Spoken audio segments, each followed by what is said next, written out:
Ang San Juanico Bridge ay isang tulay na matatagpuan sa pagitan ng Samar at Leyte, na bahagi ng Pan-Philippine Highway.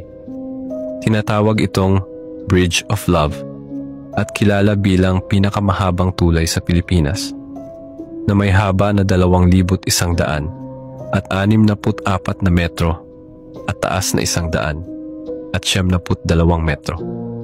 Isinasalaysay na ito ay matibay, nilagpasan ang maraming bagyo, at naging simbolo ng lakas at tibay. Ngunit sa likod ng kanyang tagumpay, may mga kwento ng kababalaghan na nakapalibot sa kanyang pinagmulan. Ayon sa mga lokal, ang pundasyon ng San Juanico Bridge ay sinasabing naglalaman ng dugo ng mga bata, partikular na mga street children, sa isang ritual na tinatawag na padugo o blood offering.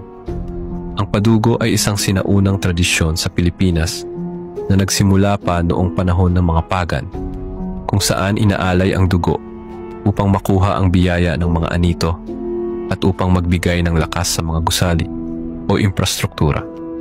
Noong panahon ng Marcos administrasyon, si Imelda Marcos ang namahala sa pagpapatayo ng tulay.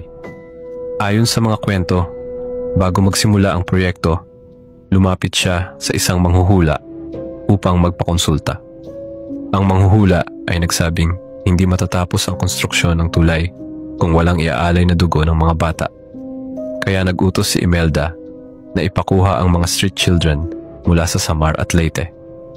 Sinasabing ang dugo ng mga batang ito ay hinalo sa pundasyon ng tulay at ang kanilang mga katawan ay itinatapon sa ilog na dumadaan sa San Juanico Bridge. Ayon pa sa kwento, may isang diwata o sirena na nakatira sa ilog ng San Juanico Bridge. Nasaksihan daw ng diwata ang ginawang ritual at nalungkot siya sa nakita. Dahil dito, isinumpa raw niya si Imelda Marcos at sinabing hindi na siya magiging maligaya, kaya't nagsuot siya ng mahahabang damit upang itago ang kaliskis na tumubo sa kanyang mga binti. Naging malakas din ang paniniwala ng mga tao na ang katawan ng mga batang kinidnap ay inihalo sa semento ng tulay upang tumibay ito.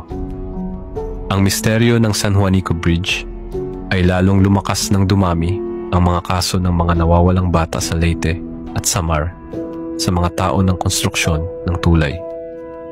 Nang matapos ito, katakatakang bumaba ang bilang ng mga nawawalang bata, kaya't maraming lokal ang naniniwala na may katotohanan sa kwento ng mga alay.